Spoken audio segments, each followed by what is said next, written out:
시험 끝나니까. 매번 겪는 일이긴 하지만 선생님이 계속 얘기하듯이 시험이 끝나고 나면은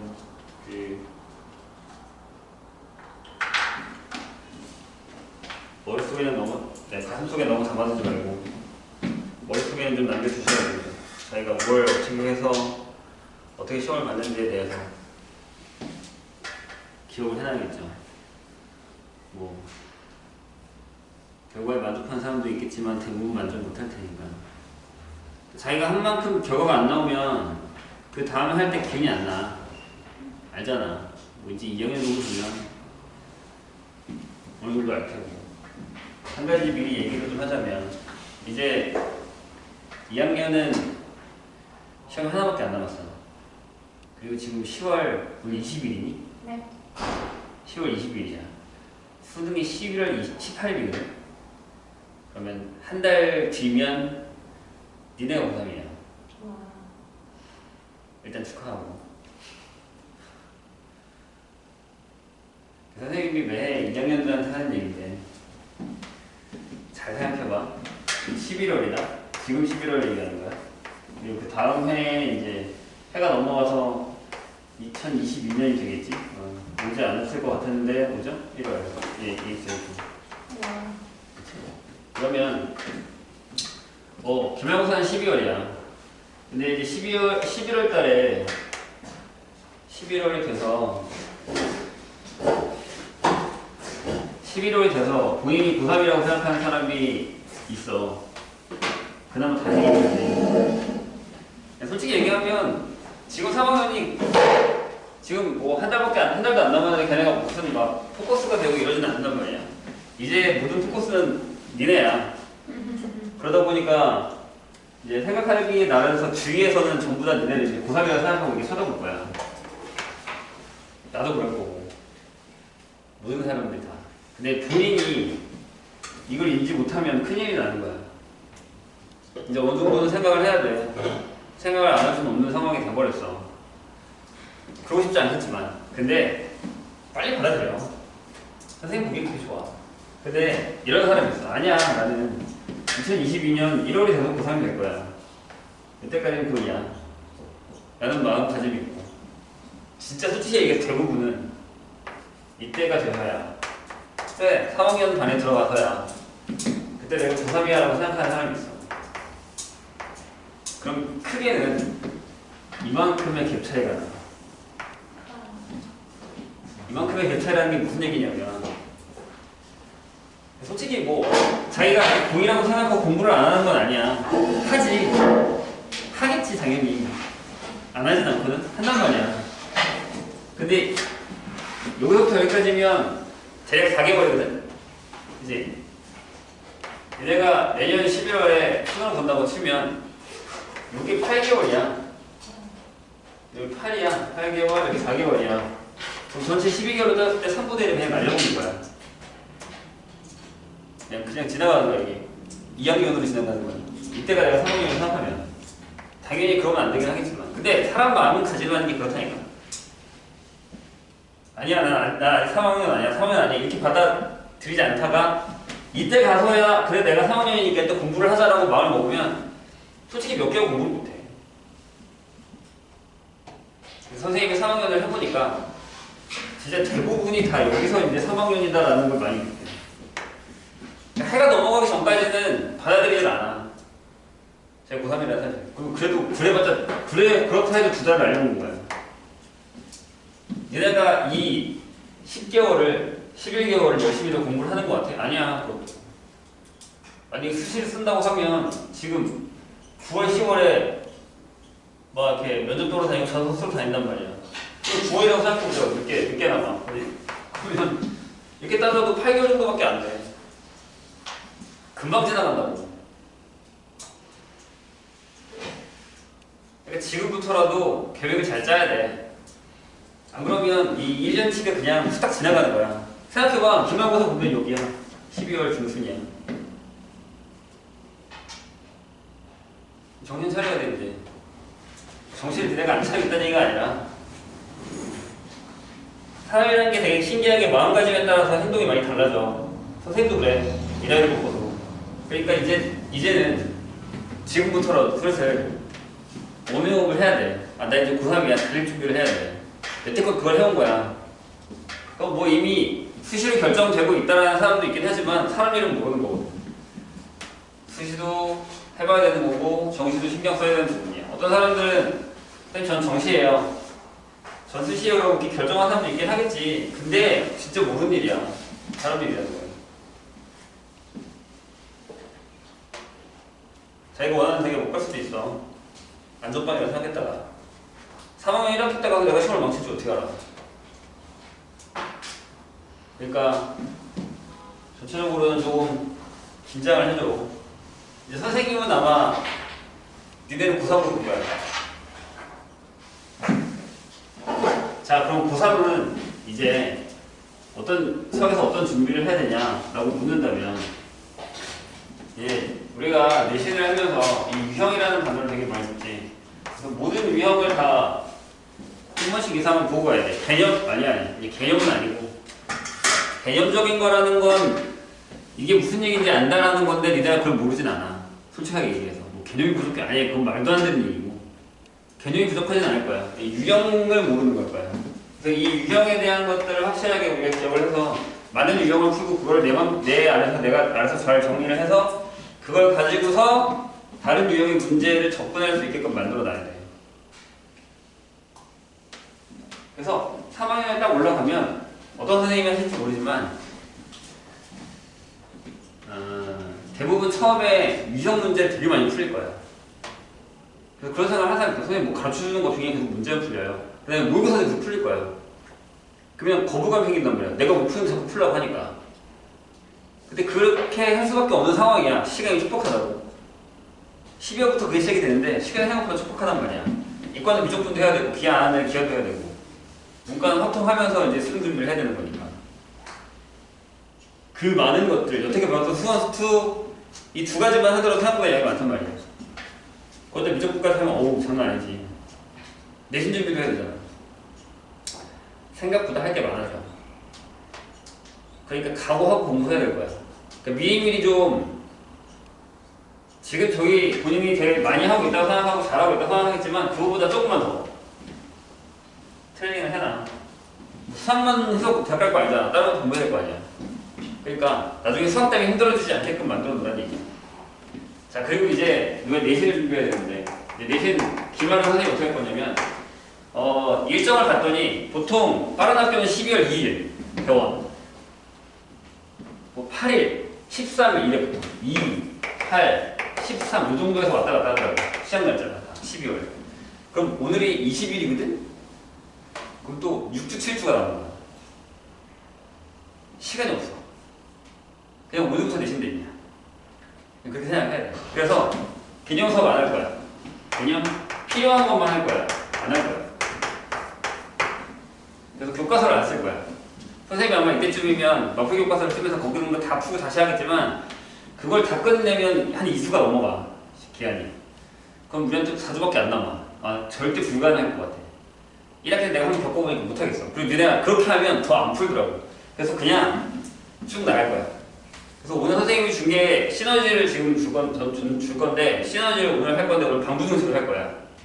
방부등식이랑 속도가 속도의 설명만 하고 유형을 니네가 풀고 모르는 거 질문하고 넘어갈 거야. 그래서 만약에 거기서 안 되는 거 있으면 개별적으로 물어봐. 해줄게. 그리고 선생님이 중간고사 때 풀렸던 프린트 있지. 그렇게 번호달렸던 거. 솔직히 얘기하면 니네 그거 많이 못 풀었잖아. 뭐 밑반이랑 비교하면 좀 그렇지만 쟤네만 몇 개 풀었게. 그거 9개 풀었어. 야, 그럼 9번까지. 거기다가 기출까지 풀었어.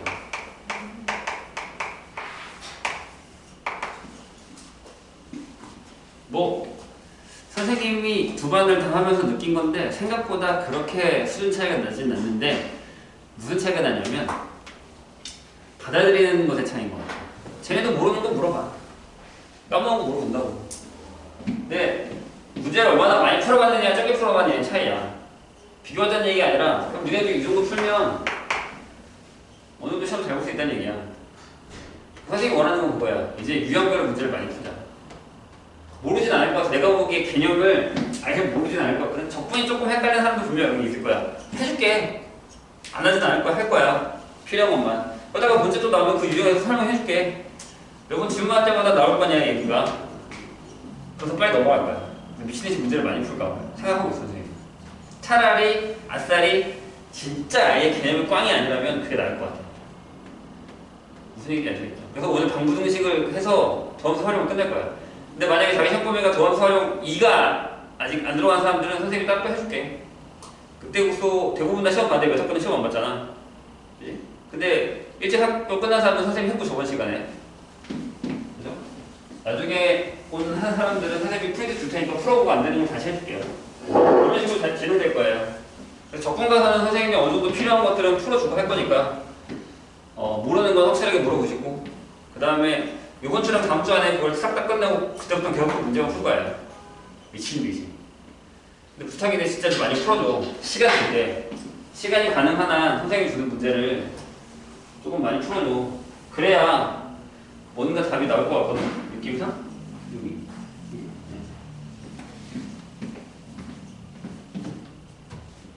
자, 그래서 일단 방부등식을 한번 해볼게요. 필요한 것만 딱 설명하고 넘어갈 겁니다. 없는 사람? 저 있지? 네.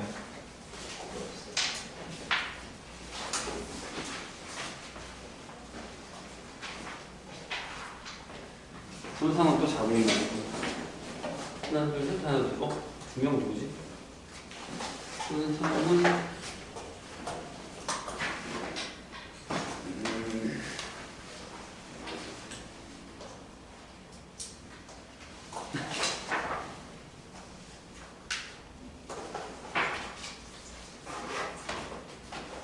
상황이 110만 번 하는 거 사원이 지금 연락 왔어. 110만 원.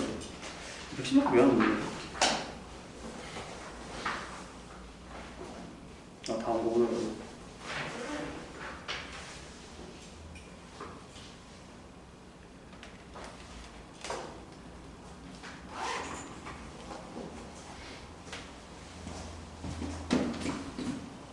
다 있죠? 프린트랑? 영상 없지? 우리가 지난 시간에 그 3차 방정식 3차 함수 그래프랑 4차 함수 그래프를 했어요. 배운 사람들. 그래서 우리가 이제 방정식을 할 건데 방정식이라는 건 뭐냐면 이걸 풀겠다는 거죠.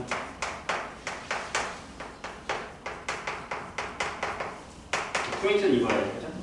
3차 방정식을 풀 건데 저거를 인수분해해서 풀 수 있는 게 분명히 있죠. 근데 이 도함수의 활용해서 3차 방정식의 풀이라는 건 저 방정식을 풀라는 얘기가 아니에요. 뭐예요? 그래프가 어떤 모양이어서 방정식의 실근이 몇 개야? 중근이랑 한 근을 갖는 거야? 아니면 그냥 근이 하나야? 이런 것들을 물어보겠다는 얘기죠. 근데 거기에 큰 틀은 이거예요. fx는 0에 실근 또는 실근의 개수의 확인이 없는 필요충분 조건 y는 fx와 x축과의 교점이나 그 교점의 개수라는 얘기죠. 전체적으로 그 모든 도함수에 활용해서 가장 많이 쓰이는 패턴은 저거예요. 저걸 가져다가 그래프를 그려서 x랑 교점이 몇 개야? 그래서 실근의 개수가 몇 개야? 이걸 따지겠다는 거죠. 그걸 어디다가 상차에다가 적용을 시킨다는 얘기죠. 그 뒤에 가면 또 이런 거 나오죠. fx는 gx의 실근의 개수야. 얘도 마찬가지로 y는 fx랑 y는 gx의 실근의 개수를 그린다거나 또는 쟤를 넘겨서 hx를 fx-gx로 만들고 얘가 0이다라고 해서 이 방법으로 풀거나 라는 형태를 가지겠다는 얘기죠. 전체적으로는 계속 저 얘기를 하게 될 거예요. 방정식이든 부등식이든 간에. 그럼 얘를 이제 할 건데 그럼 우린 보통 이렇게 하죠. fx를 이렇게 결정을 하고 이 그래프를 그려서 하면 좋은데 매번 할 때마다 그릴 수가 없으니까 그래프의 개형만 쓰겠다는 얘기죠. 그래서 미분을 했어요. 저번 시간에 했어요. 3차 함수의 그래프. 그죠? 그래서 2bx 플러스 c 형태를 만들고 얘가 0이다라고 했을 때 첫 번째 유형 판별식이 0보다 크다면 분명히 그래프의 경우는 극대와 극소를 갖게 되는 이 형태의 그래프가 된다는 거죠. 이거 뭐 모르는 사람 없을 거 아니니까. 그쵸? 근데 이 상황에서 기억. 만약에 세실근을 갖는다. 서로 다른 세실근을 갖는다. 라고 하면 X축과 이렇게 만나게 된다는 얘기겠죠. A가 양수일 때를 얘기하는 거예요. 뭐 논수일 때는 뒤집으면 되는 거니까. 그러면 극대일 때와 극소일 때에 따라서 F알파와 F베타의 부호가 다르면 된다. 라는 거죠. 그러니까 저게 뭐가 된 거예요? 3차 방정식의 판별식이 되는 거죠. 만약에 극대극소가 존재한다면 극대 극소의 부호에 따라서 실근의 개수가 결정이 된다. 라는 얘기예요. 두 번째. 만약에 두 개라고 얘기 안 하고 이렇게 얘기하죠. 중근 하나랑 그 다음에 실근 하나. 보통 이렇게 얘기한단 말이에요. 그럼 그래프가 네 이렇게 돼서 이렇게 만나거나 또는 이렇게 접하고 이렇게 만나게 되는 상황이죠. 그러면 여기가 알파고 여기가 베타인 경우, 여기가 알파고 여기가 베타인 경우 결정할 수 있죠. 그럼 두 개 중에 하나가 뭐다? 0이다. 그래서 이 상황에서는 F 알파 곱하기 F 베타가 0이 된다. 둘 중에 하나가 0일 것이다. 라는 얘기예요.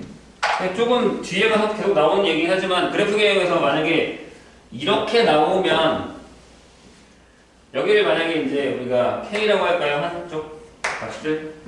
그럼 이제 fx는 이렇게 잡자죠. 이렇게 나오면 fx를 나중에 앞에 a라고 했으니까 x-k의 x-베타의 제곱 형태로 뜨게 되죠.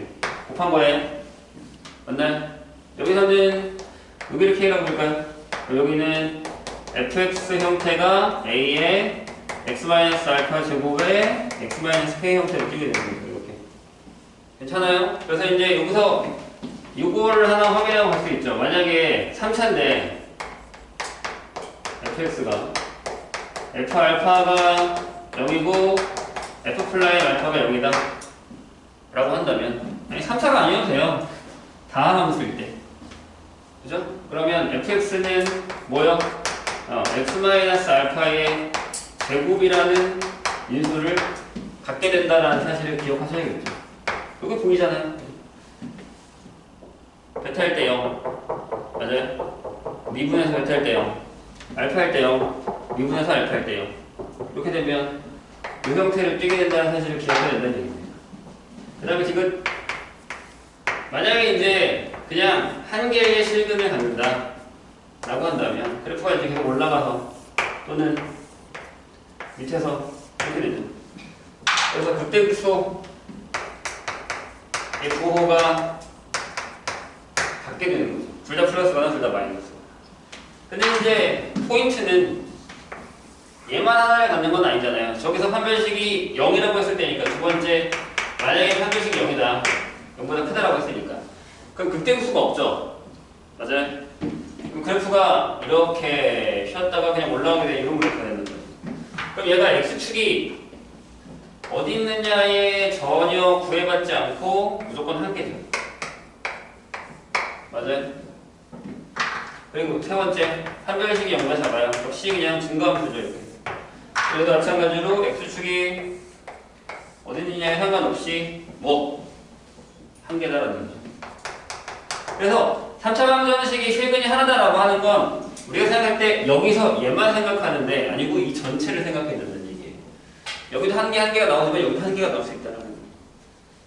그러니까 판별식이 뭐냐에 따라서 그래프의 개형이 달라지고 그 그래프 개형에 따라서 실근의 개수도 달라진다는 사실을 잘 기억을 해야 됩니다. 근데 이걸 잘 하려면 결국에는 그래프를 확실하게 알고 있어야 돼요. 3차 방정식의 그래프를. 어느 정도 그리는 사람들은 선생님 보기에는 그리지 않아도 머릿속에서 그게 결정이 될 것 같거든요. 4차를 한번 해볼까요?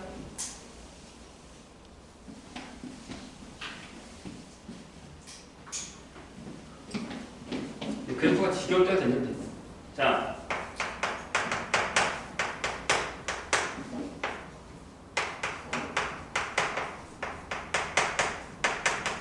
여기 4차 방정식이 있어요. 그럼 여기서는 뭐 근의 개수라기보다는 이 그래프의 개형. 솔직히 4차는 그래프 개형이 3차보다 많아요. 그러다 보니까 방정식이 몇 개다 이렇게 구하는 건 좀 어렵죠. 하지만 결국에는 뭐 하는 얘기예요? 네, 이거의 그래프를 그려달라는 얘기예요. 만약에 최근에 개수 여부 같은 경우를 물어보겠다면 사익값 정리를 많이 쓸 거예요. 4차 같은 경우는 4개야, 2개야, 3개야 이런 식으로. 그러면 첫 번째, 자 미분을 했어요. 그러면 4a에 x세제곱에 3bx제곱에 2cx 플러스 d가 되죠. 이렇게.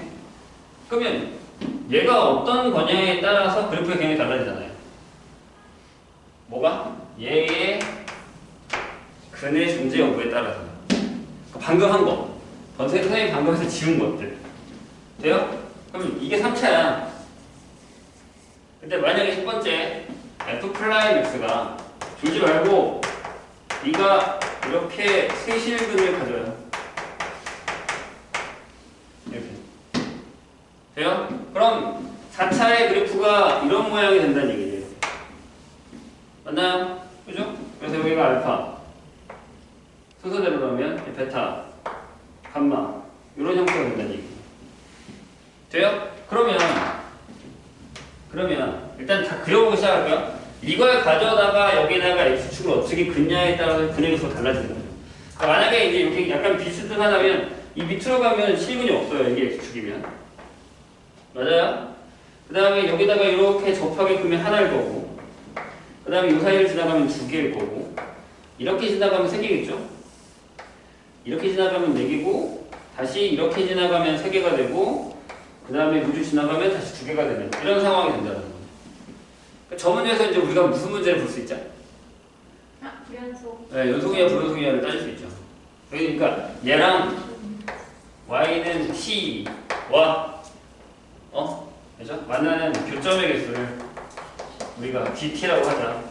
라고 하면 이거의 불연속 여부의 문제를 풀 수 있다는 얘기죠. 그러니까 뒤에 가서 방구동식이나 4차, 3차 그래프를 그리게 되면 앞에 함수의 극한의 연속 문제를 다시 가져와서 풀 수 있다는 얘기가 돼버리는 거예요. 그럼 내가 앞에서 공부를 안 하고 이제서 이제 기말돼서 공부를 한다고 해도 이런 문제 나오면 또 망하는 거예요. 그러니까 수투가 계속 이어지고 이게 나중에 미적분 가서도 계속 쓰이게 된다는 이유는 이런 것들 때문이라는 거죠. 쉽지 않아요. 자, 다하고서 한번 정리할게요. 두 번째. 만약에 그럼 f 플라임 x가 여기가 4a고 x-알파의 제곱에 x-베타 형태가 된다는 거죠. 알파, 베타 크기에 따라서 다르다고 생각했을 때 그러면 그래프가 이렇게 돼요. 또는 이렇게 돼요. 4차 그래프가. 그죠? 여기가 알파. 여기가 베타. 여기가 베타. 여기가 알파. 이렇게. 플라임일 때 F의 그래프를 얘기하는 거예요. 이해되세요? 뭔 얘기인지. 이렇게 된단 말이에요. 그러면 저번 시간에 내가 얘기했지만 얘는 극대가 있죠. 극소 2개랑. 맞아요? 근데 여기는 극소밖에 없어요. 괜찮아요? 그러면 얘는요. 이게 x축이 없다가 하나였다가 그 이유는 계속 2개예요. 그냥. 맞죠? 이렇게. 이해되세요? 그러니까 불연속점이 여기는 하나일 수밖에 없다는 얘기예요. 됩니까? 오케이. 그 다음에 세 번째. 그러니까 만약에 플라임 x가 근이 하나예요. 이렇게 4a에 x-알파하고 x제곱 플러스 mx 플러스 n 형태로 구성됐고 여기에 한 변식이 0으로 잡은 거예요. 이렇게. 저 2차식에서만. 그럼 그래프가 보통은 이렇게 되는 거죠. 이런 식으로. 얘도 얘랑 마찬가지로 없다가 하나였다가 그 이유는 전부 2개란 말이에요. 그리고 역시나 얘는 극소를 하나 갖죠. 자, 이제 그럼 무슨 문제를 풀 수 있냐면 4차 방정식인데 일단 처음에는 이 그래프가 A가 양수일 때 극대를 갖는 조건이 뭐라고요? 이거라고요. 그렇게 풀려면 얘를 미분한 3차 방정식이 서로 다른 세식을 가져낸다는 얘기예요. 이해되세요? 무슨 얘기인지. 이게 4차 방정식 4차 함수 그래프의 성질이죠. 그래서 이걸 잘 기억해 주셔야 돼요. 그리고 선생님이 무슨 얘기를 했냐면 얘가 우리한테 되게 중요하다. 이 그래프 형태가. 그러니까 만약에 선생님이 지금 이렇게 자르는 그래프를 했잖아요. 이 그래프 하나 그려볼까요? 이렇게 그려서 이렇게 해야 되는 애가 있다 보시죠. 근데 여기서 뭘 하냐면 이게 y는 fx면 우리 이걸 쓰고 싶은 거예요. 많이 봤을 거예요. 마이너스 k 절대가. 얘가 뭐야? 미분 불가능한 점이 한 개다 라고 하면 그나마 쉬워요. 이거죠. 얘가 y는 k면 되죠. 그러면 그래프가 절대값이 이렇게 되면서 여기 미분 가능하고 여기만 안 되는 거잖아요. 맞아요? 근데 여기까지 딱 자르고 미분 불가능한 점의 개수를 또 GK로 준다면 이 K가 뭐냐에 따라서 미분 불가능한 점의 개수가 달라진 거잖아요. 그럼 또 얘도 불연속에 대한 얘기를 또 할 수 있다는 얘기예요. 그러니까 그래프를 사용해서 자꾸 다른 형태의 문제들을 만들어야 된다고요. 근데 그걸 못 풀면 망해요. 할 수 있는 게 하나도 없어요. 앞으로의 대부분의 문제들은 다 저렇게 바뀌어요. 내신 문제가 다 이렇게 나올 거예요. 이유가 뭘 것 같아요? 이미 수능 유형에 이런 문제들이 팽팽하게 너무 많이 나왔어요. 그럼 수능은 또 새로운 걸 만들어낼 거고 수능 문제는 내시면 내려올 거니까요. 그러니까 우리가 이제 모의고사 문제집이나 아니면 좀 어려운 문제집에 가면 다 죄다 이런 문제들밖에 없어요. 그래서 아예 유형이 있잖아요. 교과서에도 유형이 있고 시너지에도 유형이 있어요. 근데 이걸 꼭 푸셔야 됩니다. 무조건. 요거는 좀 앞에 4차 함수의 그래프의 형식이고요. 자, 그 다음에 부등식으로 갈게요. 풀만 할 거야. 아, 그걸 하나 하고 가야겠군요. 지울게요. 어디로 가냐면 163페이지로 갈까요? 선생님이 준 시너지예요.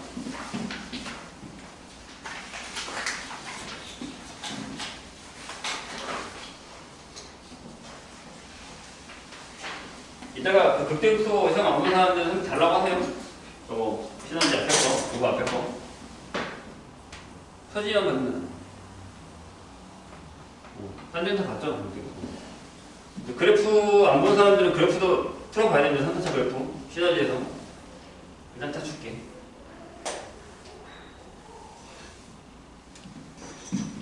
자, 거기에 선생님이 되게 유명한 문제가 하나 있잖아요. 뭐예요? 그거요. 곡선 밖에서의 접선의 개수. 그러니까 접방이 도함수 1에서 끝난 것 같지만 이게 나온다고 시험 보면 안 돼 이렇게 얘기하지 말고. 자, 928번을 한번 풀어볼까요? 이건 아마 선생님 보기엔 다 풀 수 있을 것 같은데 선생님이 괜히 못하겠죠. 못 푸는 사람이 많을 것 같아가지고. 자, 이거 y는 x제곱이에요. 여기에다가 그은 접선을 그을 수 있도록 하는 정수 얘기했어요. 3개래요. 그러니까 이 접선의 개수도 나중에 함수로 만들면 또 연속 불연속이 돼요. 어렵죠? 무슨 얘기냐면 그만둬라 이렇게 돼 있는데 여기에 여기 어떤 2,a라는 게 있을 거라고요. x좌표는 결정 있고 a만 이렇게 자꾸 움직일 거 아니에요. 왔다 갔다. 그럴 때마다 그을 수 있는 접선의 개수를 확인하겠다는 얘기예요. 돼요? 그러면 만약에 여기 있다고 하고 이렇게 하나 그었다고 쓰죠. 하나를 그었다고 쓰고 여기를 우리가 t, t의 세제곱이라고 치자고요. 이 문제는 생각보다 많이 발전되어 있어요. 지금 이건 우리 기본 문양만 쓰는 거고 다른 데 문제집이나 기초 같은 경우는 좀 꽤 어렵게 나옵니다. 자, 미분하면 3x제곱이고 x가 t 되니까 기울기가 30제곱이겠죠. 여기 노란색의 접선의 방정식은 y-t 세제곱이고 기울기 이거에다가 x-t죠. 자, 맞아요? 근데 얘가 어디서 그렸다고요? 2,a요. 여기다가 a 넣고 여기다가 a 넣죠. 그럼 a-t 세제곱은 6t제곱 마이너스 3t의 세제곱이 되죠. 뭐 상관없어요. 이쪽으로 넘길게요. 그러면 얘랑 와서 2t 세제곱 마이너스 6t제곱 하고 a를 이쪽으로 넘길게요. 이렇게. 근데 여기서 이제 두 가지 방법을 쓰죠. 만약에 그냥 여기다가 a를 두고 이렇게 쳤을 때, 자 이제 결론으로 들어가봐요. 무슨 얘기죠? 이 점에서 여기다가 접선을 3개 그을 수 있대요.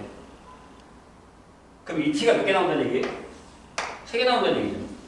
그러면 이 방정식의 근이 세실근, 서로 다른 세실근이라는 얘기죠. 맞아요? 앞에 선생님이 아까 썼던 3차 방정식을 풀면 되는데 이 풀이가 두 가지잖아요. 보통은 자, 첫 번째 방법은 이거죠. 아예 앞에 거를 한꺼번에 푸는 거야. ft를 선생님이 2t 세제곱 마이너스 6t제곱 플러스 a라고 둬요. 미분할까요? f't는 6t제곱 마이너스 12t. 얘가 0 되는 데니까 t가 0이거나 또는 2겠죠. 이렇게. 되세요? 뭔 얘기인지? 뭐 어떻게 해야 되는 거예요? 극대극소 하자는 얘기죠. 그래프가 이렇게 될 건데 여기가 0일 때고 여기가 2일 때다. 그러면 f0 곱하기 f2가 뭐라고요? 이거 쓰면 된다고요. 이렇게 풀던가. 두 번째 방법 뭐죠?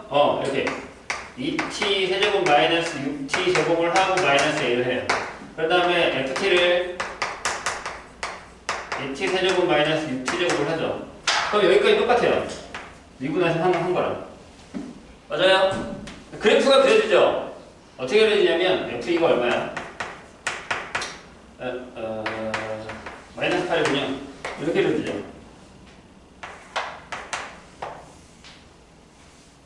이렇게 0일 때 0일 거고 2일 때 마이너스 8이겠죠. 이렇게. 괜찮아요? 제곱이 이렇게 된단 말이에요. 그럼 언제 생일에 가져요? 여기 지나가면 되죠. 뭐야? y 마이너스 a.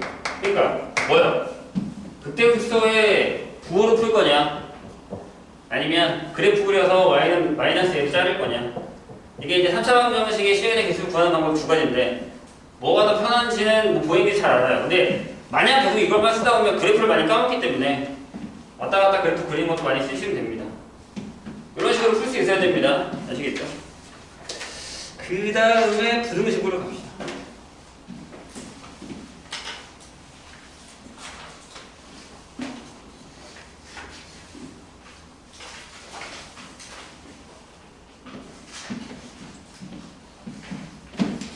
자, 뭐 솔직히 얘기하면 부등식 또한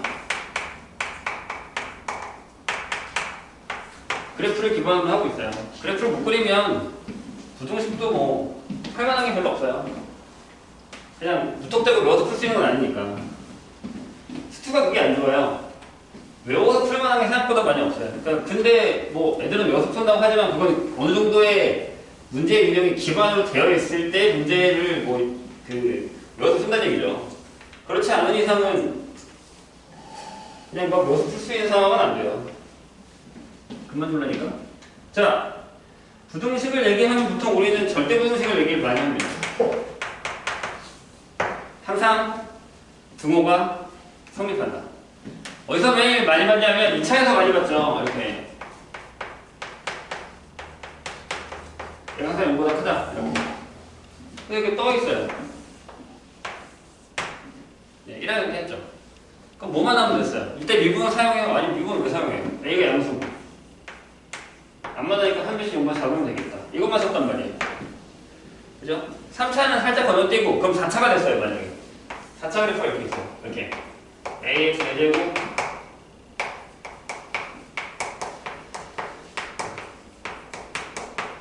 얘가 모든 실수 x에서 0보다 크대요. 그러면 그래프를 그리지 않더라도 극소 중에 작은 걸 결정해서 걔가 x축보다 위에 있다라는 생각을 하면 되죠. 이렇게. 결국엔 그래프 그린 게 맞고요. 그래프 그리지 않더라도 머릿속에 저게 그려져서 극소 중에 작은 게 x축보다 위에 있어야 된다라는 생각을 하면 된다고요. 이게 절대부등식이에요. 근데 이제 이런 문제들은 생각보다 많이 안 나오고 어떤 문제가 많이 나오냐? 3차에서 많이 나와요. 근데 3차는 솔직히 얘기해서 어떤 그래프든지 간에 끝이 내려간단 말이에요. 그래서 항상은 불가능하죠. 항상은 불가능해요. 그럼 뭘 하겠어요? 범위를 줍니다. 이렇게. x가 a보다 클 때 fx ax 세제곱 플러스 bx 제곱에 k라고 합시다. cx 플러스 d가 이거보다 클 거예요. 등호가 들어가기도 하고 등호가 들어가기도 합니다. 이렇게. 그럼 첫 번째 유형은 어떤 애들이 있냐면 보통 첫 번째 유형은 그래프가 이렇게 돼 있어요. 그리고 여기가 x가 k일 겁니다. 그럼 k보다 크니까 여기서 잘라가지고 이렇게 그리면 되는데 문제는 두 가지예요. 여기가 작을까 여기가 작을까 두 개 중 작은 걸 찾으시면 됩니다. 그러니까 범위 내에서 최소를 찾으면 된다는 얘기예요. 그래서 얘가 작으면 fk가 0보다 크면 되는데 등을 넣어도 됩니다. 그죠? 왜요? 어차피 k가 안 들어가거든요. 그래서 여기 등호가 들어가느냐 안 들어가느냐에 따라서 얘가 달라진다는 얘기예요. 그러니까 되게 웃긴 게 뭐냐면 솔직히 얘기해서 내가 이 문제를 많이 풀리잖아? 그럼 부등식, 그러니까 이게 절대부등식 같은 거 풀리면 미분하고 이런 거는 참 많이 안 풀려. 이런 데 틀려. 선생님 여기가 안 들어가는데 등호 넣어요 말아요? 여기서 되게 많이 틀려요. 신기하게. 여기 등호 넣어도 되죠? K가 안 들어갔으니까. 근데 만약에 등호가 들어갔는데 여기 등호가 안 들어갔으면 여기 등호 넣으면 안 돼요. 그죠? FK가 여기서 하면 안 되죠. 이런 거예요. 근데 만약에 여기가 작아, 극소가. 그럼 여기가 만약에 베타라고 한다면, 그죠? F 베타가 0보다 커야 되죠. 여기 또 등호 들어가면 안 돼요. 여기 안 들어갔으니까. 이해되세요? 이거예요, 이거. 결국에는 뭐예요? 그래프의 개형이랑 극대극소 구하고 비교할 수 있어야 된다. 우리가 앞에서 배운 최대 최소를 할 수 있냐 없냐를 따져보겠다는 얘기예요. 될까요? 네. 그 두 번째. 얘는 뭐냐면 그래프가 이렇게 되는 거라고 쳐도 K가 여기 있어요. 극대극소가 아니죠. 그럼 뭘 알아내야 되냐면 첫 번째 1번 뭐야? x가 k보다 클 때 f 플러스 x가 0보다 크다는 사실을 알아내야 돼요. 무슨 얘기죠? 증가함수라는 거죠. 이때부터 계속 올라갈 거야. 이것도 쭉 이렇게. 돼요? 요거를 알아내고 두 번째 뭐야? 여기도 fk가 0보다 크면 돼요. 질문 등호 들어가야 안 들어가요? 이 문제면 들어가요. 왜? 여기서부터 이렇게 올라가도 되니까요. 이런 형태의 문제들이 나온다는 거예요. 부등식에서. 그리고 이제 저걸 사용할 때 함수가 하나만 나오느냐? 아니죠. 이런 거 나오죠. y는 fx 3차 y는 gx 3차 또는 2차 이렇게 나오죠. 모든 실수 x에 대해서 fx가 gx보다 크다 이런 거 나오죠. 근데 불가능해요 3차면. 그죠? 3차면 불가능해요. 왜냐면 얘에서 1 빼봤다 3차거든. 그죠? 그래서 보통 얘가 3차 또는 4차 아니면 이게 아니라 뭐 x가 또 제가 k처럼 크다 이 중에 하나 결정해서 주겠다는 얘기예요. 이해가 좀 되세요? 무슨 얘기인지. 그래서 만약에 4차하고 2차다 라고 하면 이런 얘기죠. 그래프가 이렇게 돼 있을 때 이렇게 그려지면 항상 얘가 이거보다 크죠. 이건 잘 풀어. 근데 저 얘기 말고요. 선생님이 예전에도 개념 정리할 때 이거 조심하라고 했는데 모든 실수 x에 대해서 요거랑 나 이것도 풀려보면 분명 모른다. 임의의 주실수 x1, x에 대해서 f의 x1이 g의 x2보다 크게 해달라고 하는 문제가 나와요. 자, 얘랑 얘랑 같은 얘기예요? 아니에요. 다른 얘기죠. 얘는 어떻게 풀어요? 질문. 이 그래프 상으로는 얘가 돼요? 안 돼요. 왜요? 여기다가 x1을 잡고 여기다가 x2를 잡으면 얘가 커요. 이 얘기는 무슨 얘기예요? 그래서 결국 fx의 최소가 gx의 최대보다 커야 된다는 얘기예요. 무조건.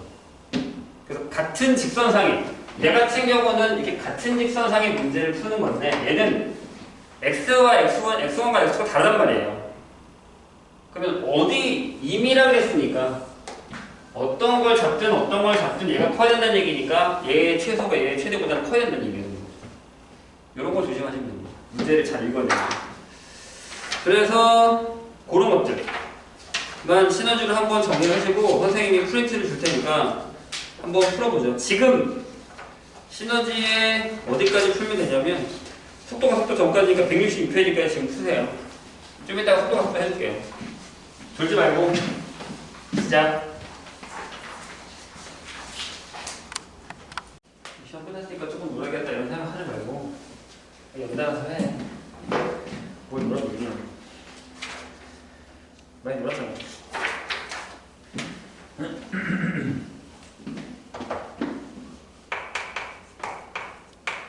속도가 속도입니다. 얘가 나중에 적분해 가서도 똑같이 나오거든요. 그래서 한꺼번에 하는 것도 좋긴 한데 일단 여기서 좀 하고 문제를 푼 다음에 적분 가서 또 할게요. 솔직히 얘기하면 시험 범위가 여기서부터 적분까지에서의 속도 같이 들어간다고 한다면 적분에서 문제가 더 많이 나올 거예요. 속도가 속도예요. 자, 일단 처음에 우리가 이걸 생각했을 때는 위치를 먼저 배웁니다. 그러니까 수에서는 선생님들도 얘기했지만 직선상에서만 움직여요. 위아래 없어요. 그냥 앞으로 갈 거야, 뒤로 갈 거야 밖에 없습니다. 아시겠죠? 앞으로 갈 거야, 뒤로 갈 거야. 앞으로 가면 양수, 뒤로 가면 음수. 이렇게 생각하시면 돼요. 그래서 위치를 시간에 관해서 줍니다. 그러니까 우리가 배웠었던 y는 fx라는 것에서 dy dx 즉 f'(x라는 건 무슨 얘기냐면 y를 x에 관한 식으로 나타냈는데 그거를 x가 변할 때마다 y 변화율을 순간적으로 보겠다는 얘기잖아요. 여기도요 위치를 시간으로 나타낸 건데 위치를 시간으로 미분하겠다는 거니까 짧은 시간 내에 얼마나 빨리 움직여 라는 걸 얘기하겠다는 얘기죠. 그래서 얘가 속도가 되는 거예요. v, t 그래서 f'(을 찍는 거죠. 이게 결정이 됩니다. 솔직히 얘기하면 이게 다예요. 뭐 없어요. 근데 이제 이걸 가지고서 거기 이제 문제들을 보면 변형시켜서 풀고 뭐 v가 0인 경우 움직인 거리가 뭐야 이런 것들을 물어보겠다는 얘기죠. 그래서 솔직히 얘기하면 이건 적분에 가서 문제의 양이 더 많다라고 할 수밖에 없어요. 반대로 구하는 거니까. 그러니까 속도를 적분하면 위치가 되고 적분할 때 절대값을 쓰면 이동거리가 되고 이런 것들이 문제가 더 많이 나오기 때문에 이거예요. 그럼 이 vt 그러니까 즉 속도를 다시 한번 시간으로 미분하면 얘가 얼마나 속도가 빨리 움직여? 가속도가 된다는 얘기죠. 이게 두 개가 다예요. 근데 이제 속도가 양수냐 음수냐 이런 거랑 그 다음에 제일 많이 쓰게 되는 것들이 이제 이런 거죠. 높이에서 이렇게 위로 던져요. 연지 운동이라고 하죠. 위로 올려갔다 그대로 떨어지는 거. 그죠? 그래서 이 상태가 뭐다? V가 0일 때다라는 거죠. 멈추잖아요. 그래서 위치 뭐다? 가는 방향이 바뀐다죠. 방향이 전환 되는 거. 방향 전환. 이 되는 게 뭐랑 똑같아요? 그때부터랑 똑같아요. V가 0이라고 해서 다 방향 전환이 되는 건 아니야. 무슨 얘기냐? 앞으로 가다가 속도가 다시 앞으로 갈 수도 있잖아. 그죠? 그때도 V가 0이란 말이야. 근데 얘는 올라갔다가 내려오잖아요. 방향이 전환된다는 건 속도가 0인 것만 있는 게 아니라 앞으로 갔다가 뒤로 갈 거야? 아니면 뒤로 갔다가 앞으로 갈 거야? 까지 신경을 쓰겠다는 얘기야. 이해되세요? 그럼 이게 맞잖아. 미분한 게 0이다? 플러스야 마이너스야? 마이너스 플러스에 바뀌는 거니까 그쪽으로 똑같은 얘기야. 그래서 V가 0인 경우 어떻게 바뀔 거냐? 근데 이제 문제는 여기서의 그 활용 문제들이 좀 많이 어려워요, 우리한테. 근데 이건 뭐 풀어보시고서 얘기하는 게 제일 낫습니다. 몇 개를 좀 풀어볼까요? 3개 있는 거 중에. 여기를 좀 너무 힘들어하는 사람들이 많아가지고 걱정이긴 한데.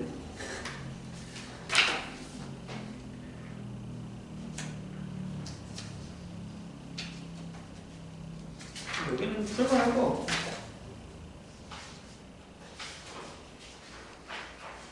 이제 여기 169페이지 볼까요? 이제 우리가 되게 어려워하는 파트가 뭐냐면 한 명이 움직이는 게 아니라 여러 개가 움직이는 거예요. 이런 걸 잘 못하더라고요. 하나 움직이는 건 잘해. 근데 신기하게 2개가 움직이거나 이런 것들은 잘 못하더라고요. 그래서 이런 문제도 시험에 잘 나와요. 솔직히 말을 하면 우리가 기말에서 선생님 속도가 비중이 얼마나 돼요? 라고 하면 그렇게 많지는 않아요. 근데 이제 어떤 학교는 가끔 들어서 한 3-4개 정도 내긴 하거든요. 보통 1-2개 정도 나온다고 생각하시면 돼요. 맞아야지. 심지어 수능도 나오는데. 비슷한데 다. 속도가 같아지는 순간. 뭐 그냥 아무거나 하나 풀어봐요. 967번 한번 볼까요? 보세요. 수직선을 움직이는 두 점 PQ의 T에서의 좌표가 자 P의 좌표 위치라는 얘기죠. T의 세제곱 플러스 4T 마이너스 3분의 2고 그 다음에 Q에서의 위치 똑같은 시간 T에서요. 얘가 이 T의 제곱 마이너스 10이에요. 이렇게 돼 있죠. 뭐 어려운 거 아니죠? PQ가 속도가 같아지는 순간 두 점 사이의 거리를 구하자. 속도가 같아진다 그랬어요. 그러니까 VP, T 미분하면 되죠. T제곱 플러스 4 보세요. VQ, T 얘는 4T죠. 그럼 둘이 같은 거니까 얘가 4T 넘기면 분명히 이렇게 되죠. 따라서 T가 2일 때죠. 2초. 그럼 어렵지 않아요. 심지어 좌표 평면도 아니야. 그냥 수직선상이야. 그럼 이거잖아요. P의 위치 T가 2일 때 여기다 놓고 Q의 위치 T가 2일 때 놓고 이 사이의 거리를 구하시면 되는 거예요. 근데 이제 이런 건 잘 풀지. 근데 거기서 이제 어려운 게 어떤 거냐면 뭐 971번이나 972번 같은 경우 서로 반대 방향으로 움직이는 시간의 범위를 구하라. 근데 원래는 여기가 되게 어려운 문제들이 많았어요. 무슨 얘기냐면 P가 출발해요. 그 다음 10초 후에 Q가 출발해요. 이런 거 있죠. 그럼 어디서 만나? 이런 거. 거기서 나와요? 아까 내가 얘기했잖아. 적분에서 나온다. 네, 이런 문제들도 다 어려운 건 대부분 다 적분으로 들어가 있어요. 아까 선생님이 했던 연직운동이 170페이지에 나와 있습니다. 이런 문제 많이 나오고 심지어 이제 진여부 문제로 많이 나와요. 이거 맞아? 이거 틀려? 이런 것들이요. 표정들 보니까 엄청 하기 싫은 거거든요. 그리고 이제 정지하는 물체 171페이지 정지하는 물체 속도가 움직인 거리 있는데 이게 이제 제동거리라고 하죠. 자동차가 달리다가 앞에 물건을 발견하고 브레이크를 밟은 순간부터 멈출 때까지의 거리. 그걸 제동거리라고 해요. 이 문제는 잘 나옵니다. 이건 문제가 되게 없으니까 내가 안 풀게요. 이것도 적분 가면 또 나와요. 네, 풀어보시고 안 되는 건 물어보시고. 자, 그 다음에 진짜 중요한 문제는 16, 17이에요. 위치의 그래프의 해석과 속도의 그래프의 해석인데 이게 원래 우리가 알고 있는 fx의 그래프를 가져다가 f'x를 가져다 그래프 해석하는 거랑 f'x의 그래프를 가져다가 fx의 그래프의 유형을 알아서 그래프 해석하는 문제랑 똑같아요. 근데 말 표현만 다른 거야. 근데 희한한 얘네가 이건 하는데 속도로 주면 못해요. 연결을 시켜서 꼭 잘 해보시기 바랍니다. 하나 해볼까? 986번 볼게요. 986번. 이게 속도의 그래프야. 아니, XT 주면 잘 풀어. 앞에 유형 16은 잘 풀더라고. 뒤에 어려운 거 빼고. 986번 봐봐. 수직선 위를 움직이는 점 P의 T에서의 속도가 그래프가 그렇게 생겼대. 자, 그냥 눈으로 한번 풀어보자. T가 A일 때 P의 가속도는 0이야? 맞아? 맞지? 왜? 기울기가 0이니까. 이상하지 않지? 자, 니은 t가 a부터 c까지일 때 p의 가속도는 양의 값이야? 맞지? 미분하면 가속도니까. 디귿. 자, t가 b일 때와 t가 d일 때는 p 운동 방향이 바뀌어? 그치? 0이고 v가 0이고 플러스에서 마이너스 플러스 바뀌니까 이 얘기야. 그럼 이거랑 똑같잖아. 왜 어떻게 했었다 이런 얘기랑. 그 다음부터가 이제 어려운데 그 다음 넘어가면 뭐냐면 이제 변화율에 대한 얘기야. 길이에 대한 변화율, 거리에 대한 변화율, 넓이에 대한 변화율, 부피에 대한 변화율 이게 나와요. 근데 이건 내가 보기엔 미분을 못하는 게 아니라 선생님 그때도 얘기했지만 뭘 못할까? 넓이 구하는 거랑 닮음 사용하는 거랑 부피 구하는 걸 못해. 그게 안 되니까 못 푸는 거야. 그래서 연습을 꼭 많이 해보세요. 그래서 선생님이 저 프린트에 웬만하면 이런 문제들을 좀 많이 넣거든요. 그래서 풀어오시면 됩니다. 지금부터 푸세요. 푸시고 좀 이따가 선생님 저 프린트 줄게요. 그리고 몇 명은 상담 좀 합시다.